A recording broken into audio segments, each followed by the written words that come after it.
요한복음 11장 38절에서 44절 함께 보시겠습니다.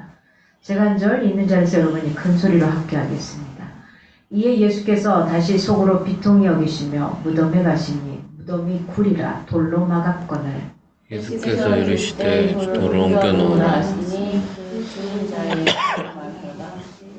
주여 죽은 지가 나흘이 되었음에 벌써 냄새가 나나이다.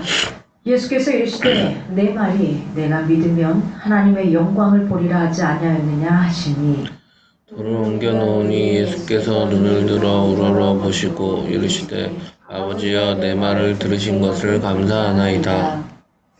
항상 내 말을 들으시는 줄을 내가 알았나이다. 그러나 이 말씀 하옵는 것은 둘러선 무리를 위함이니 곧 아버지께서 나를 보내신 것을 그들로 믿게 하려 함이니이다.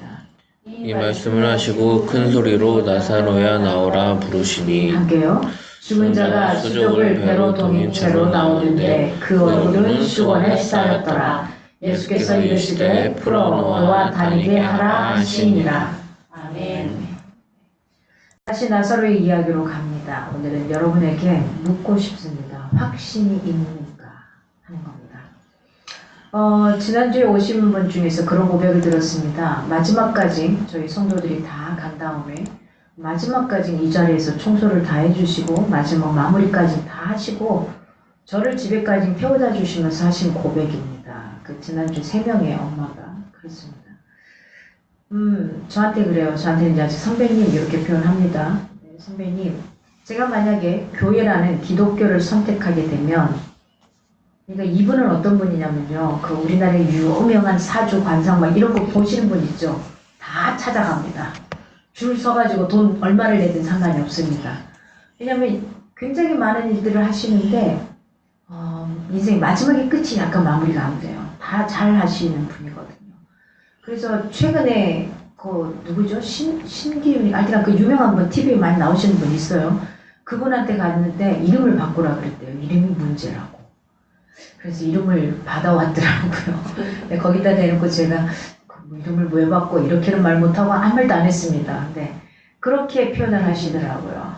그러신 분입니다. 그러신 분인데 그분이 표현하기를 제가 교회를 가야 된다 그러면 반드시 선배님 교회로 가겠습니다. 이렇게 표현하더라고요. 그리고 아이들이 지난주 와서 너무 행복해 하셔가지고 오늘 오려고 했는데 포항에 시댁이신데 아버님이 혼자 살아 계셔요. 그래서 일이 있으면 꼭 자주 내려가거든요. 주말에. 그래서 아이들을 두려고 아빠하고 남편하고 오니까 같이 내려가서 못 갔다고 다음 주에 꼭 가겠습니다. 그러고 아침에 문자가 왔더라고요. 어떻게 됐든 그렇습니다. 우리가 기도하고 나갔던 게 그 한 영은 어떤 영인지 모르겠습니다.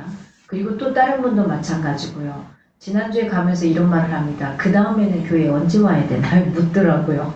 그러면서 자기들끼리 크리스마스 때 오면 되나요? 이렇게 묻더라고요. 그래서 24일 날 또 특별한 행사를 좀 준비해야 되지 않나. 왜냐하면 그들이 이렇게 발걸음을 하기 시작하면 또 달라지겠죠. 그래서 이렇게 해서 저희들이 이 자리에 우리가 있지만은 기도하고 뿌렸던 씨앗들이 이제 하나님께서 거두실 겁니다. 우리는 부지런히 뿌리기만 하면 됩니다. 하나님 하시는 그때까지 저와 여러분은 실망하지 않고 끝까지 가는 겁니다. 여러분 확신하십니까?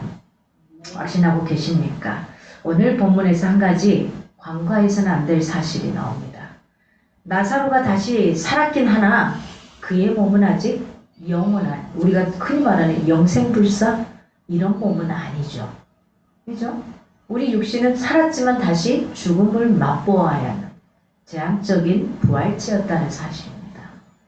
그러나 이 사건은 가까운 장래에 있을 누구요? 예수 그리스도의 십자가의 죽음과 부활을 예시하고 있다는 겁니다. 그리고 장차 마지막 때에 예수께서 당신을 믿는 모든 우리 성도들에게 죽음에서 다시 일으키시는 영원한 생명의 부활로 나오게 할 것을 보여주는 예표, 미리 우리에게 보여주고 있다는 점. 그래서 이 나사로의 죽음이 굉장히 중요한 것입니다. 오늘 본문 되게 짧습니다. 오늘 첫 번째 보니까 38절, 39절 상반절을 보면은 예수께서 무덤에 가셔서 돌을 옮겨 놓으라 명하십니다. 인간의 비정함이 사실은 주님을 분노하게 만들기도 합니다. 38절 보니까 다시 속으로 통분히 여기시며 이런 표현을 해요. 이게 다시 속으로 통분히 여긴다는 건 겉으로 표현을 안 했지만 속에서는 계속 붕통 터지는 일들이 일어났던 겁니다. 모든 살아있는 것을 남김없이 집어삼키는 무덤. 세상을 지배하는 절대적인 악의 세력인 거죠. 여기에 수장되게 되면 그 누구도 벗어날 수 없는 거죠. 사람들이 하나님의 아들이시고 메시아이신 그리고 부활이요 생명이신 예수님을 눈앞에 두고서도 나사로의 소생에 대해 전혀 이해하지도 상상하지도 못하고 오히려 예수님을 조롱하게 된 것. 알고 보면 바로 이와 같은 사망과 무덤의 위력 때문이죠. 그들이 그렇게 살아갈 수밖에 없는 겁니다. 인간의 모습이라는 것. 그래서 예수께서 무덤에 가시니 38절에 보면 무덤에 가시니 유대 사회에 있어서 어떤 시체나 무덤은 부정한 것으로 여겨졌습니다. 그래서 마을 밖에 있었어요. 부정한 거기 때문에. 우리도 과거에 무덤들은 가까이 있지는 않잖아요. 그죠? 좀 떨어져 있는 곳에 있죠. 예수께서는 친히 이곳까지 찾아오신 겁니다. 그 마을을 떠나 바깥에 있는 그곳까지. 아무리 무덤이 절대적인 위력으로 살아있는 모든 생명체, 심지어 예수님이 사랑하시는 자조차 마음대로 집어삼킬 수 있다 할지라도 집어삼키겠죠. 저와 여러분도 마찬가지겠죠. 그렇다 할지라도 예수님께서 무덤문을 활짝 여실 수 있다면 그 권세가 무슨 의미가 있겠습니까? 예수님께서는 바로 이 일을 당신의 부활의 날에 앞서서 우리에게 증명하기 위해 나사로의 무덤 앞에 당도하셨습니다. 그걸 보여줘야만 돼요. 왜요? 제가 이렇게 쉽게 표현하죠. 예수님이 왜 죽어야만 했는가? 안 죽어도 되거든요. 우리 인간의 몸으로 고통을 당하지 않으셔도 되거든요.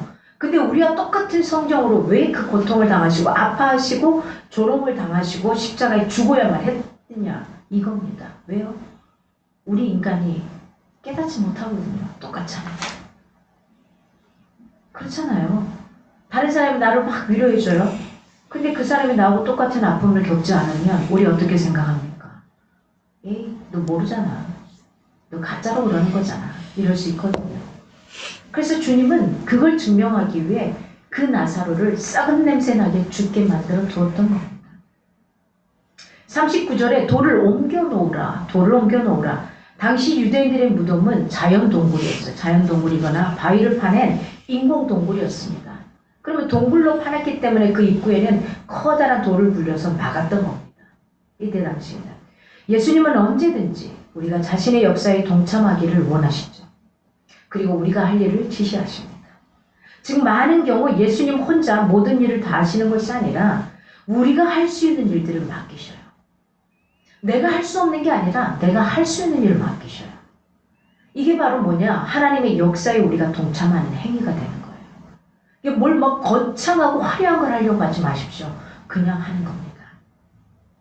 어제 그 이야기를 들었어요. 우리가 그 연예인 중에 박보검, 그쵸? 이 친구가 우리가 흔히 말하는 약간 이단, 만민중앙교회에 있었다 그래요. 그러니까 부모님이 다녔으니까 처음부터 끝까지는 그게 이상하지 않게 그냥 다녔던 거예요. 그런데 세상에서 이제 이렇게 난리가 났었잖아요. 2단이니 3단이니.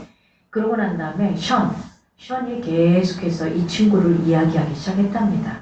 그래서 만민중앙교회에서 나왔다네요. 그래서 정상적인 교회로 지금 나가고 있다고 그러더라고요. 저는 잘 몰랐습니다만 이렇게 이야기를 어제 하더라고요.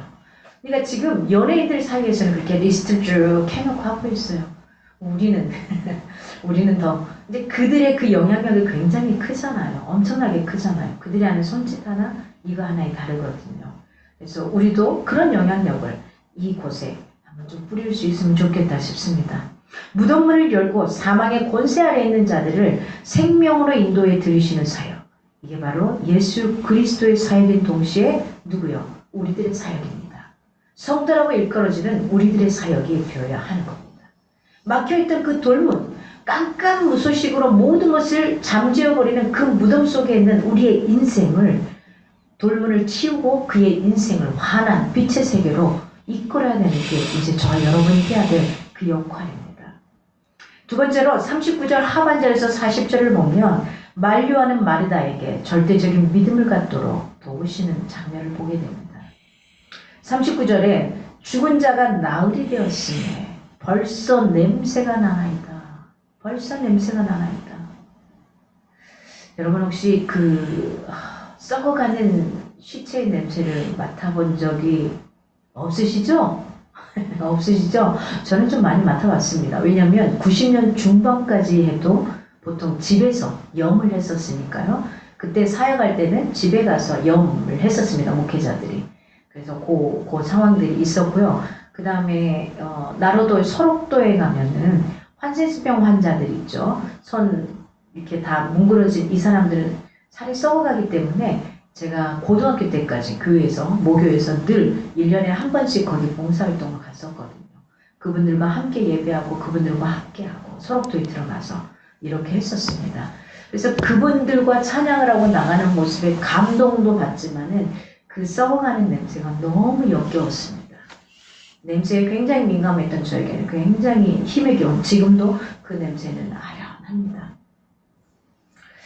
그렇습니다. 나흘이 돼서 벌써 냄새가 나나이다. 굉장히 싫었을 것 같습니다.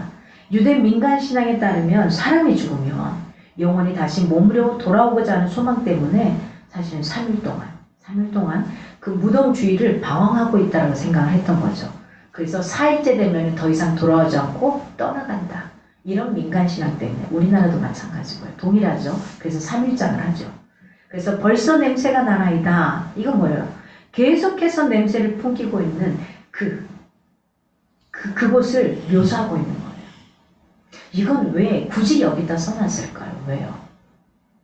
이렇게까지 썩지 않았으면은 제가 아직 죽지 않았을 거야. 사람들이 이렇게 생각했을 겁니다.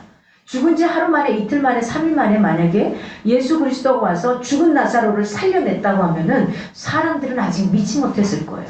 왜요? 3일 만에 죽었다 살아난 사람도 있더라 이겁니다. 근데 사흘이 되어 이미 썩은 냄새가 나는 그때까지 기다려야만 했던 겁니다. 마르다는 종말의 날에 부활이 이루어질 것을 믿었어요.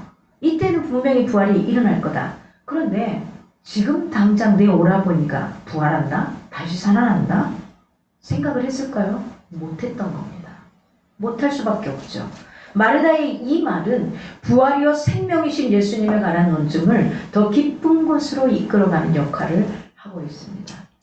여러분, 불신앙은 마치 무덤을 막은 단단한 돌문과도 같습니다. 그것을 꽉 막고 있는 거예요. 생각을 막아버리고 보는 걸 막아버리고 듣는 걸 막아버리고요. 입으로 말하는 걸 막아버리고 있는 것 같습니다. 이게 불신앙입니다. 40절에 내 말이 내가 믿으면 하지 아니하였느냐 이렇게 표현합니다. 믿음은 뭐죠? 바라는 것들의 실상이요 보지 못하는 것들의 증거니라. 바라는 것들의 실상이고 보지 못하는 것들의 증거라는 겁니다. 바랄 수 있는 것을 바라는 것이 믿음일까요? 아니죠. 바랄 수 없는 것을 바라는 게 믿음이겠죠.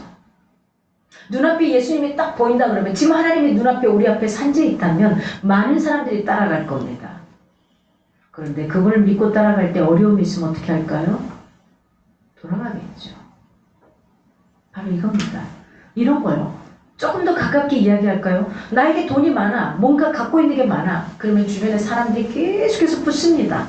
내 주변에 와서 얼쩡거리고 나갑니다.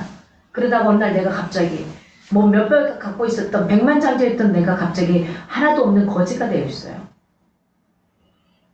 저 서울역에서 다리 밑에서 사람이 많은 노숙자 생활을 하는 생활을 한다고 생각해 보십시오. 사람들이 계속 붙어 있을까요? 아니요. 떠나가게 되어 있어요. 어떤 게 진짜 믿음이냐 하는 겁니다. 어떻게 하나님을 믿고 따라가느냐 하는 겁니다. 눈앞에 있으면 누구나 오는 것 같지만 그 중에는 허우대만 좋은 믿지 않는 자들이 허다하다는 겁니다. 바랄 수 없는 쪽에 바라고 믿는 것이 진짜 믿음입니다. 이러한 믿음을 가진 자만이 오늘 성경에 보니까 하나님의 영광을 보게 된다는 겁니다. 예수께서 마르다에게 바로 이 믿음을 가지도록 요구하셨던 겁니다. 네가 그 먼 훗날에 있는 것을 믿고 바라는 게 아니라 지금 네 눈앞에 있는 이거 믿고 바라라는 겁니다. 믿음은 신뢰와 순종을 포함합니다. 이는 조건이 없습니다. 조건이 없는 순종입니다. 이거 왜 해야 돼요? 저 참 많이 그렇게 합니다. 이거 왜 해야 되는데요? 저 굉장히 많이 이렇게 합니다. 그런데 주님 앞에 갈 때는 묻고 따지는 게 없어야 되는 겁니다. 말씀을 받더니 가서 용서하래요. 그냥 가서 용서해야 되는 거예요. 가서 사랑하래요. 나는 내 마음에서 안 되는데 가서 사랑하는 겁니다. 이게 믿음입니다. 그분을 신뢰하는 증거입니다. 이게 바로 순종입니다. 하나님은 우리의 믿음을 따라 자신의 영광을 나타내십니다. 믿음이 없는 사람, 예수님을 믿지 않는 모든 이들이 그분의 영광을 결코 보지 못하는 겁니다. 마르다와 마리아가 진정으로 주님의 권능을 믿었거나 아니면 혹시라도 다시 살려주실지 모른다는 가능성을 생각했었다면 죽은 나사로를 굴로 만든 무덤에 넣었을까요? 막지 않았을지도 몰라요. 그죠? 그런 주님을 아직은 거기까지는 아니었던 거예요. 인간의 불신앙은 고치기가 굉장히 어려운 악습관이 있습니다. 마치 어떤 거요? 무덤을 단단한 돌문으로 막는 거와 똑같다는 거예요. 우리의 불신앙. 그래서 우리는 어쩌면 반쪽짜리 인생에 하나님을 믿고 사는지 몰라요. 왜요? 말씀도 내가 원하는 그것만 아멘이죠. 내가 납득하기 어렵고 원하지 않는 것은 노멘이 되는 거죠. 내가 어떻게 순종할 때는 반만 순종하죠. 내가 이해가 되지 않을 때는 노멘으로 순종하지 않게 살아갑니다. 이런 강박한 마음 때문에 출애굽한 일 생각해 보십시오. 이때 이스라엘 백성들이 하나님의 진노를 사 광야에서 멸절되기도 합니다. 이 강박한 마음 때문에 통일 이스라엘 국가도 타락하게 되죠. 바벨론 제국에 패망을 당합니다. 또 이 강박한 마음 때문에 하나님께서 친히 보내신 예수 그리스도를 믿지 못하게 되죠. 그리고 그를 십자가의 죽음의 길로 내몰게 됩니다. 그러므로 성경은 우리 마음이 강박해지는 것을 경계하라고 권합니다. 내 마음에 강박해지. 오늘 세 번째로는 41절에서 41절을 보니까 돌을 옮겨 놓은 뒤 예수께서 하나님께 기도를 하십니다. 항상 예수님의 그 상황을 잘 보셨으면 좋겠어요. 저는 이걸 놓치지 않았으면 좋겠어요. 예수 그리스도도 하나님의 성과 하나님의 아들이십니다. 그리고 그는 100% 인간이었고 100% 신이셨습니다. 그럼에도 불구하고 이 아들은 아버지의 뜻을 항상 묻습니다. 그리고 그 아버지의 뜻대로 행하시는 장면을 보게 됩니다. 여기서도 마찬가지입니다. 그 아버지께 기도하실 때 아버지가 나에게 말씀하시는 걸 몰라서 하는 게 아니에요. 알고 있지만 다시 또 묻고 기도하는 겁니다. 그리고 다시 MSG를 하나도 치지 않습니다. 나의 생각과 판단과 경험을 하나도 치지 않습니다. 그리고 아버지께 다시 묻습니다. 주님처럼 간구할 때 하나님의 능력이 나타나는 겁니다. 41절에 돌을 옮겨 놓으니 우리는 개인적으로든 교회적으로든 무슨 계획을 세우고 일을 추진함에 있어서 이를 명확히 기억해야만 합니다. 우리가 해야 할 일이 있고 응답은 주의 몫입니다. 우리는 내가 해야 될 일만 하면 되는 거예요. 그러면 주님이 응답하십니다. 전도는 우리가 해야 할 일입니다. 열매를 맺는 것은 주님의 몫입니다. 우리의 교회에 데려오려고 하지 마십시오. 선한길 교회가 아니라 어디든 하나님의 교회에 갈 수 있도록 우리는 씨앗을 계속 뿌리는 겁니다. 우리는 계속 뿌리는 겁니다. 그리고 그가 근육이 붙어서 어디든 교회든지 가서 신앙생활을 할 수 있다면 그 자리로 보내는 게 맞는 겁니다. 우리는 하나님의 나라를 확장하는 거지 선한길 교회를 큰 사이즈로 만드는 게 아닙니다. 제가 작은 교회를 하자는 이유는 바로 여기 있습니다. 큰 사이즈가 아니라 여기에 모여서 우리가 함께 내야 되는 큰 사이즈가 된다면 괜찮습니다. 그러나 어거지로 데려와서가 아니라 우리는 뭐가 하나님의 나라의 큰 사이즈를 원하는 겁니다. 그렇습니다. 봉사는 우리의 일입니다. 그러나 축복은 주님이 우리에게 주시는 몫입니다. 내가 해야 될 건 봉사만 하는 겁니다. 그 뒤에 나에게 따라지는 축복은 하나님이 주시는 겁니다. 이러한 등식은 우리에게서 언제나 유효합니다. 그래서 내가 그 축복을 가르치려고도 하지 마시고 내가 그 응답을 받으려고 노력하지도 마시고 내가 그 열매를 먹으려고도 하지 마십시오.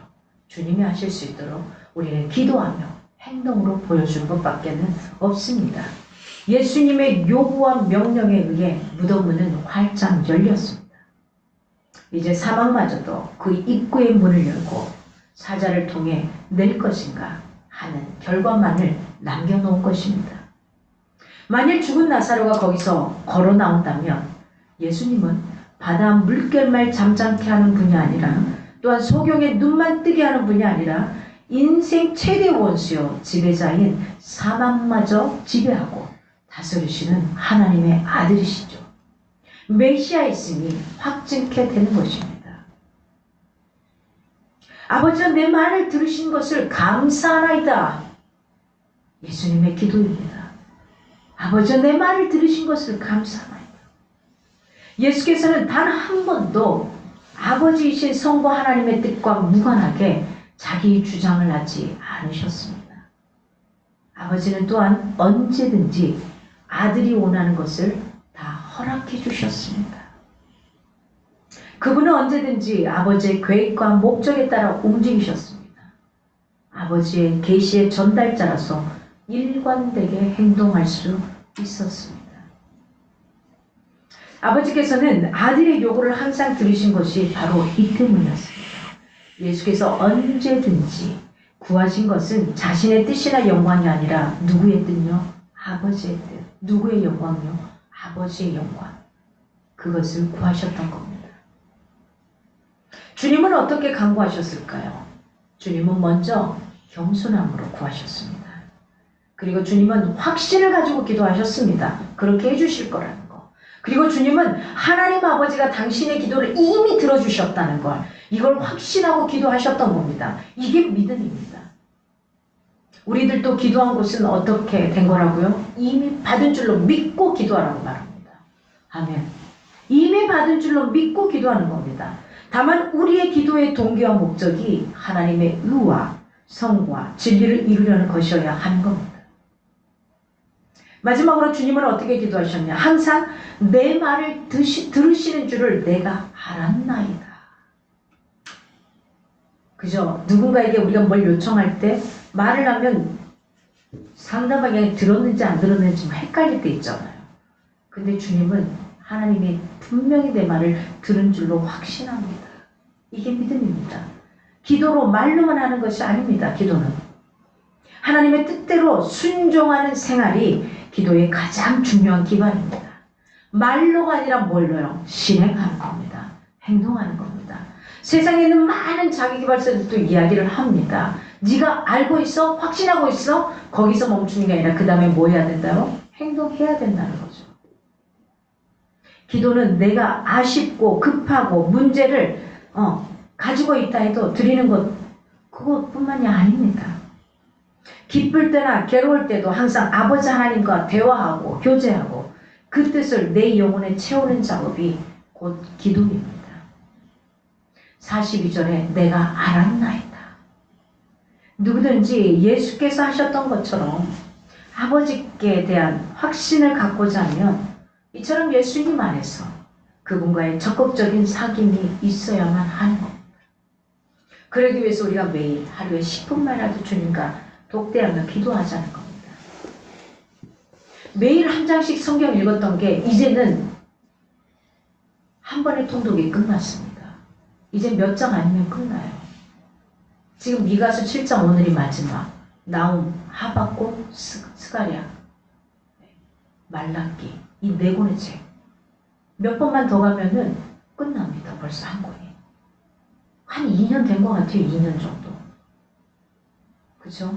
제가 이게 정확하게 모르겠습니다만은 한 2년 됐어요. 2021년 언젠가 10월달인가 언젠가부터 이걸 시작을 했던 것 같아요. 하루에 한 장씩. 그게 하다가 보니 이제 마지막 부분에 와요.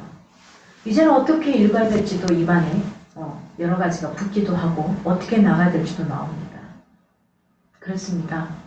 그러면서 여러 가지 생각합니다. 내년 2024년을 교회를 어떻게 끌고 갈까? 우리 성도들을 영적으로 성장시키는 게 무엇이 맞을까? 말씀 말고는 없습니다. 말씀과 기도로 균형을 이뤄가기 위해서 어떻게 펼쳐갈까를 저는 계속 고민 중에 있고 나가고자 합니다. 그래서 우리가 함께 성장하고 함께 가는 겁니다. 함께 기뻐하고 내가 만났던 좋은 그 주님을 우리 여러분도 함께 같이 기쁨으로 만날 수 있기를 바라는 겁니다.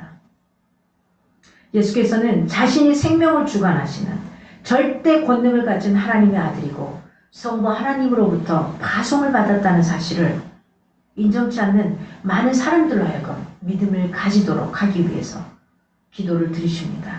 그러나 이 말씀 하옵는 것은 둘러서 무리를 위함이니 이렇게 42절에 이야기를 합니다. 굉장히 중요한 사실입니다. 죽은 나사로가 살아난다고 해서 모든 사람들이 믿음을 가질까요? 그건 아닐 겁니다. 저것도 페이크일 거야. 어쩌면 우리를 속이는 걸 거야. 매직일 거야. 이럴 수도 있지 않겠습니까? 그만큼 인간의 마음은 어떻다는 겁니까? 완악하고 강박하다는 겁니다. 인간이 믿음을 가진다는 것은 그만큼 쉬운 일이 아닙니다. 그러니 여기 있는 저와 여러분이 얼마나 대단한 사람들인지 모릅니다. 어떤 면에서 기적과 믿음은 전혀 별개의 영역입니다. 그러므로 예수님께서는 하나님께 기도하시는 겁니다. 기도를 통하여 주변 사람들이 나사로가 살아나오면 믿지 않을 수 없도록 못을 받고자 하는 겁니다.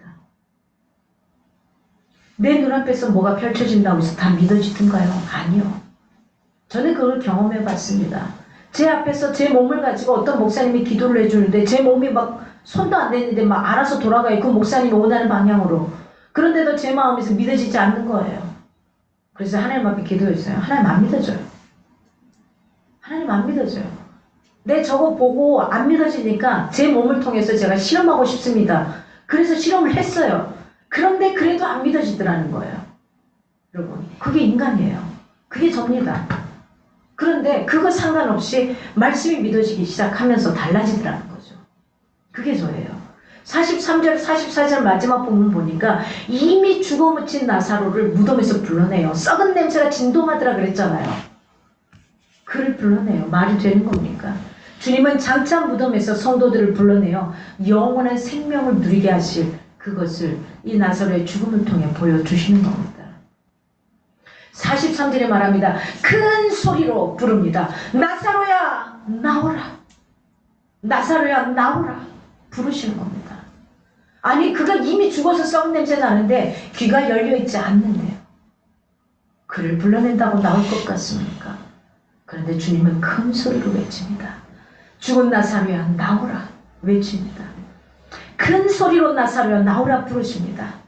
나사로가 있는 곳은 사망의 권세가 지배하는 무덤은 아니었습니다. 그러나 그곳에 누가 계셨기에?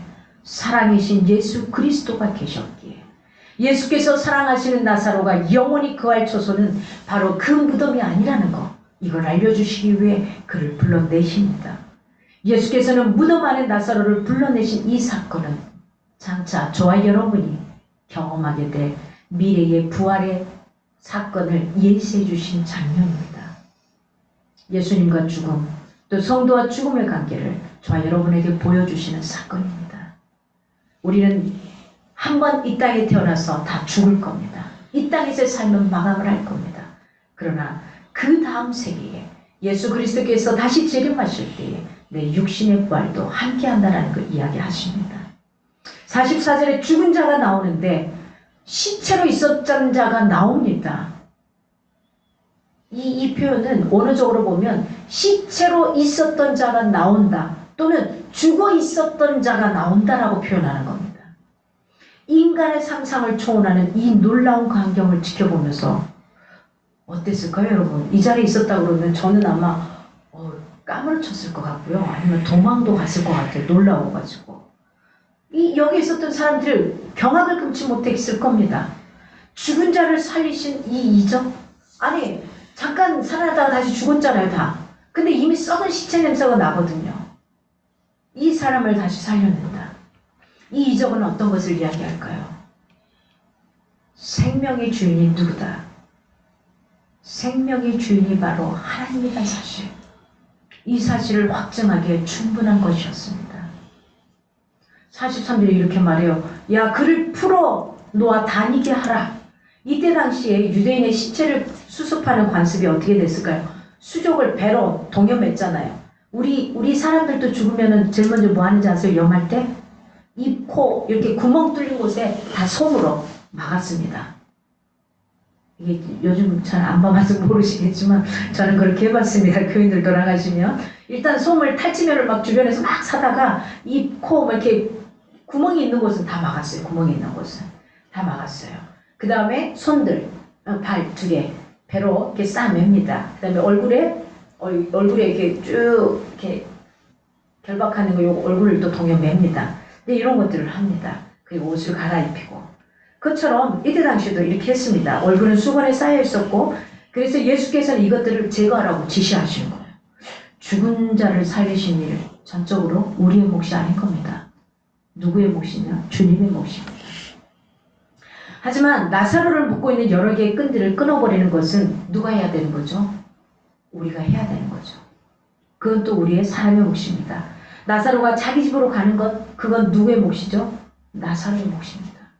그러니까 이 모든 것들이 일어나려면 하나님이 하실 일이 있고 사람들이 해줘야 될 일이 있고 개인이 자기가 직접 해야 될 일이 있는 겁니다. 그 몫을 놓지 않기를 바랍니다. 교회와 성도는 특별한 은혜를 경험한 사람이라 합니다. 지나친 관심을 표명해서는 안 된다는 사실을 또 암시하고 있는 거기도 합니다. 죽었다가 살아난 나사로를 조용히 집으로 내보내는 것처럼 이적을 경험했다고 해서 그것만 집착하는 것은 아니어야 합니다. 이적을 체험했다고 해서 그가 믿느냐? 그건 아니거든요. 그 일을 행하신 주님이 그것을 통해 나타내기 원하시는 것이 무엇인가? 이게 더 중요한 겁니다. 죽은 자를 살리신 나사로 그가 살리셨다. 이게 중요한 게 아니라 그 일을 왜 행하셨는가? 이걸 우리는 묵상해야 되는 겁니다. 주님은 장차 다시 올 때 무덤에서 잠자고 있는 각 성도 이름을 불러서 죽음에서 다시 일으키십니다. 그때 우리의 몸은 다시 죽음을 보지 못하는 신령한 몸으로 부활하게 될 것입니다. 그리고 주님은 부활한 성도를 천국에서 자유롭게 다닐 수 있도록 해주십니다. 그것은 이렇게 표현합니다. 슬픔도 없고 아픔도 없고 눈물도 없고 죽음도 없으며 영원한 자유와 기쁨만을 누리는 곳이라고 표현하십니다. 그러므로 우리는 살아있는 동안 주님께 최선을 다하는 삶을 살아가야만 합니다. 여러분, 우리 인생을 불안하게 만드는 가장 근본적인 원인이 무엇입니까? 죽음의 숙명입니다. 사랑하는 사람들과의 헤어져야 하는 그 죽음의 숙명입니다. 이 죽음이라는 것은 절대 숙명 때문에 인간들은 남녀노소, 빈부귀천을 막론하고 이 땅에서 누리고 있는 참된 즐거움, 행복을 누리지 못하는 거죠. 하지만 그리스도께서 죽은 지 나흘이나 된 나사로를 말씀 한마디로 되살려내심으로 이 땅에는 영생의 빛이, 영원한 생명의 빛이 비치게 되었던 겁니다. 그러므로 우리는 어떻게 가야 됩니까? 길이요, 진리요, 생명이시고 부활과 영원한 생명의 영생의 근원자이신 주님께 더욱 믿음의 뿌리를 깊게 내리는, 그래서 누가 흔들어도 흔들림 없는, 누군가 가서 뽑으려고 해도 뽑힐 수 없는 그런 성도들이 저와 여러분이 되어야 하겠습니다. 우리 그리스도의 그리고 죽음의 공포 속에 사는 사람들에게 영원한 생명의 소망을 전해주는 우리의 모습들이 되어야만 할 겁니다. 이 땅에서의 삶이 다가 아닙니다. 어제 조일현 씨가 하신 그 내용들을 다시 한번 또 보게 됐습니다. 그 간증은 굉장히 많이 들었던 간증들입니다. 엑기스로. 그런데 그렇습니다. 저도 저희 엄마에게 그걸 한번 가서 보여드리려고 합니다. 왜냐면 절실한 불교신자이기 때문에 가지 못하는 이 상황 속에 있거든요. 조일현 씨의 한 사람의 변화로 인해서 개그맨들의 변화들이 엄청나게 일어나고 있습니다. 박명수 씨를 놓고 계속 기도했던 조일현 씨의 기도로 박명수 씨도 예수 그리스도를 하나님 앞에 영접을 했다고 합니다. 수많은 사람들이 돌아오고 있습니다. 내 눈앞에 지금 내가 기도하는 그 사람이 돌아오지 않는다 할지라도 내가 전했던 그 복음 때문에, 내가 기도하고 있었던 그것 때문에 주님이 또 누군가를 통해서 하실 겁니다. 마찬가지입니다. 저와 여러분도 마찬가지입니다. 저도 누군가의 전도의 소리로 인해서 다시 하나님 앞에 돌아왔고, 그리고 하나님을 만나고 체험하고 경험하며 나갔습니다. 여러분, 무엇을 확신하며 나갑니까? 예수 믿으면 모든 것이 복과 복 속에서 살아갈 거라고요? 아닙니다. 주님은 그렇게 말하지 않습니다. 네가 져야 될 그 십자가의 몫은 반드시 져야 된다고 이야기합니다. 그러면서 이렇게 표현합니다. 너는 매일 자기를 부인하고 나를 따르라. 이렇게 말합니다. 매일 자기를 부인한다는 것은 에고, 나의 자존심, 이것을 꺾으라는 겁니다. 이걸 꺾고 나를 따르라는 겁니다. 어쩌면 헤헤거리며 바보 같은 인생을 살아가기를 원하시는지도 모릅니다. 그저 상대방을 위해서 그렇게 살아가는 것이 아니라 주님께서 더 큰 것을 바라보고 더 큰 그림을 바라보고 저와 여러분에게 그렇게 살아가기를 원하신다는 거 놓치지 않기 바랍니다. 그리스도의 십자가의 죽음과 부활, 이것만이 저와 여러분이 살아갈 이유라는 거 잊지 않았으면 좋겠습니다.